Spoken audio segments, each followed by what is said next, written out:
Passionate ആയിട്ട് cook ചെയ്യണ ഒരാളൊന്നും അല്ല കേട്ടോ ഞാൻ. പിന്നെ സർവൈവലിന് വേണ്ടിയിട്ട് കുക്ക് ചെയ്യണ ഒരാളാണെന്ന് പറഞ്ഞു കഴിഞ്ഞാലും തെറ്റാവില്ല. കാരണം ജീവിക്കണമല്ലോ എന്തെങ്കിലുമൊക്കെ കഴിച്ചിട്ട്. പക്ഷെ ചില ദിവസങ്ങളിൽ എനിക്ക് വല്ലാണ്ട് അങ്ങോട്ട് ആവേശം വരും. ഞാൻ ഉണ്ടാക്കുന്ന സാധനങ്ങളിൽ എനിക്ക് ഏറ്റവും കൂടുതൽ ഇഷ്ടമുള്ളത് എന്താണെന്ന് ചോദിച്ചാൽ അത് ചിക്കൻ ബിരിയാണിയാണ്. സംഭവം ഉണ്ടാക്കാൻ ഭയങ്കര ഈസിയാണ്, കഴിച്ച് കഴിയുമ്പോൾ നല്ല ടേസ്റ്റുമാണ്.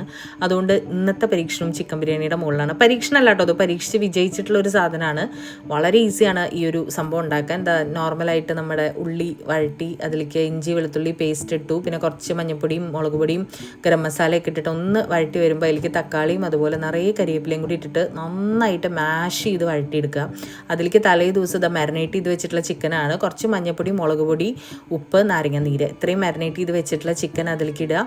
നന്നായിട്ടിരുന്ന് വെന്ത് കുക്കായിട്ട് വന്നോട്ടെ. അപ്പുറത്ത് നമുക്ക് ഒരു പാത്രം വെച്ച് കുറച്ച് നെയ്യ് ഒഴിക്കുക. അതിലേക്ക് അണ്ടിപ്പരിപ്പ്, മുന്തിരി, സബോള നന്നായിട്ട് വഴറ്റിയെടുക്കുക.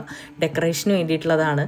അതേ നെയ്യിലേക്ക് തന്നെ കുറച്ച് സബോള ഇട്ടിട്ടൊന്ന് വഴറ്റിയിട്ട് കുറച്ച് ക്യാരറ്റും ഇടുക. നമ്മുടെ ഹോൾ സ്പൈസസ് അതായത് ബിരിയാണി മസാല എല്ലാം കൂടി ഇട്ടിട്ട് അതൊന്ന് സെറ്റായി വരുമ്പോൾ വെള്ളം ഒഴിക്കുക, ഉപ്പിടുക. എന്നിട്ട് നന്നായിട്ട് അങ്ങോട്ട് അരി ഇട്ട് കൊടുത്ത് അരി ഒരു ഹാഫ് കുക്ക്ഡ് ആകുമ്പോൾ ഇതുപോലെ എടുത്തിട്ട് നമ്മൾ ചിക്കൻ ഉണ്ടാക്കി വെച്ചിട്ടുള്ള സെയിം പാത്രത്തിലേക്ക് അങ്ങോട്ട് നിരത്തി കൊടുത്തോളുക. സാധാരണ എക്സ്പേർട്സ് ഒന്നും ചെയ്യണ പോലെ ഞാനിത് ലെയർ ചെയ്യാനൊന്നും നിൽക്കാറില്ല. ഇതുപോലെ തന്നെ അങ്ങോട്ട് ഇടുക ചെയ്യുക. അതിൻ്റെ മുകളിൽ കുറച്ച് സബോളയും അതുപോലെ നമ്മുടെ ഈ ഒരു അണ്ടിപ്പരിപ്പ് മുന്തിരിയൊക്കെ ഇടുക. കുറച്ച് നെയ്യ് ഒഴിച്ചു കൊടുക്കുക. കാരണം ഇതിനൊരു പ്രത്യേക സ്മെല്ലാണ് ഇതിൻ്റെ മുകളിൽ ഈ ഒരു നെയ്യ് ഒഴിച്ചു കൊടുക്കുമ്പോൾ. പിന്നെ ഒരു കളറിനും ഭംഗിക്കും ഒക്കെ ആയിട്ട് കുറച്ച് പാലിൽ മഞ്ഞൾപ്പൊടി മിക്സ് ചെയ്തിട്ട് അതും കൂടെ ഒഴിച്ചു കൊടുക്കുന്നുണ്ട്. ഇത് കളറിന് മാത്രമല്ല, ഇത് തുറക്കുമ്പോൾ ഒരു വല്ലാത്ത സ്മെല്ലാണ് കേട്ടോ. നല്ലൊരു ടേസ്റ്റി ആയിട്ടുള്ളൊരു സ്മെല്ല് നമുക്ക് ഇങ്ങനെ ഒഴിച്ചു കൊടുക്കുമ്പോൾ ഫീൽ ചെയ്യാറുണ്ട് എനിക്ക്. നമ്മുടെ കുങ്കുമപ്പൂ ഉണ്ടെങ്കിൽ അത് മിക്സ് ചെയ്തിട്ട് ഒഴിച്ചു കൊടുക്കണമെന്ന് നല്ലതെന്ന് കണ്ടിട്ടുണ്ട്. പിന്നെ വീട്ടിലുള്ള സകല ഇലകളും മല്ലിച്ചെപ്പ് അതുപോലെ നമ്മുടെ പുതിന ഇല പിന്നെ കരിവേപ്പിൻ്റെ ഇല എല്ലാം കൂടെ അറഞ്ചം പുറഞ്ചം അങ്ങോട്ട് വെട്ടി നുറുക്കി അതിൻ്റെ മുകളിലിടുക, ദമ്മിട്ട് വയ്ക്കുക. അപ്പം ദോശക്കല്ല് വെച്ചിട്ട് അതിൻ്റെ മുകളിലേക്ക് ഈ പാത്രം എടുത്ത് വെക്കുന്നു. അതുപോലെ നമ്മുടെ അലുമിനിയം ഫോയിൽ വെച്ചിട്ട് അങ്ങോട്ട് ദമ്മിടുക. ഏതാണ്ട് ഒരു 20 മിനിറ്റ് ഞാൻ ലോ ഫ്ലെയിമിൽ ഇട്ടിട്ടാണ് ദമ്മിട്ടിട്ടുള്ളത്. ഇത് തുറന്നിട്ടുള്ള ഏതാണ്ട് 1 മണിക്കൂർ കഴിഞ്ഞതിന് ശേഷമാണ് കേട്ടോ ഞാനത് തുറന്നിട്ടുള്ളത്.